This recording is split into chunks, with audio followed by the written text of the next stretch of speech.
Hello out there. Sick of me yet? Well, fear not.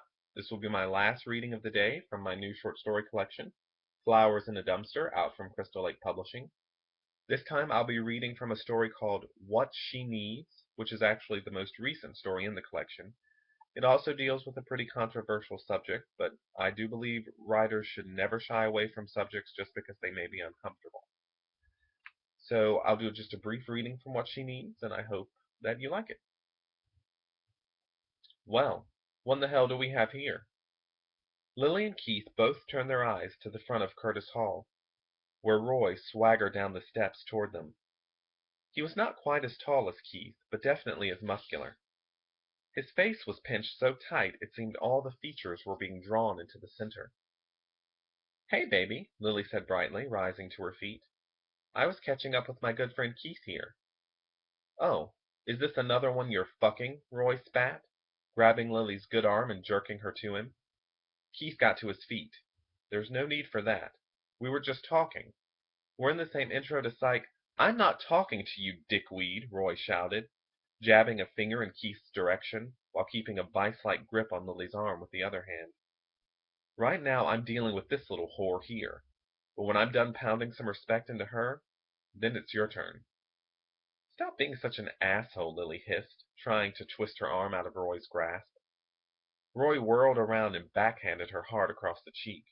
She collapsed to the pavement, using her injured arm to break her fall, causing a red-hot explosion of pain. She cried out. Raising her chin defiantly as Roy approached, she refused to scuttle away. Before he reached her, though, with his fist held high like a wrecking ball about to knock down a skyscraper, Keith suddenly tackled him from behind. The two men went scrambling past Lily and into the grass. Several people ran over, and a couple of them were helping Lily to her feet. She was so dazed by the sudden eruption of violence that she wasn't even sure if she knew them. Once she was steady on her feet, she turned toward the brawl, ready to yell for Roy to leave Keith alone. She was stunned by what she saw. The reverse of what she expected to see. Roy lay flat on his back, with Keith straddling his chest and punching him repeatedly in the face. Roy struggled feebly, his mouth and nose bloody. Keith made a high-pitched keening sound that sounded almost inhuman. His eyes were clouded over with rage, appearing to Lily as a force of nature. Several men rushed over to the fighting duo, though Roy wasn't really putting up much of a fight, including one of the history professors and a security guard, and attempted to break them up. Keith lashed out at them, connecting a few punches, but finally he allowed himself to be pulled off Roy. On the ground, Roy rolled onto his side and curled into a fetal position. One eye had already swollen shut, and his nose was misshapen, obviously broken. He moaned and cried incoherently, something Lily had never seen him do. If asked before now, she would have said he was incapable of producing tears.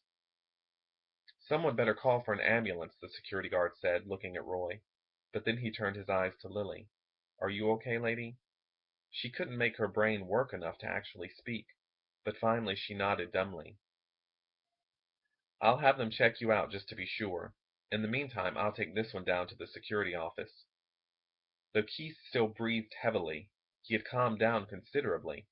In fact, the rage that Lily had witnessed in his eyes earlier had eclipsed to something like fear and shame.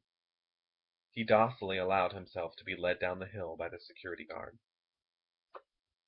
Like I said, that was just a brief reading from What She Needs in Flowers in a Dumpster. The collection, which contains 17 stories, is available digitally and in paperback on Amazon.com. Look it up, check it out. Um, if you like it, leave me some feedback. Hell, if you don't like it, leave me some feedback. I like hearing from readers. So I hope you've enjoyed these readings, and I hope you'll check out my collection. And I will be back sometime with more readings for you.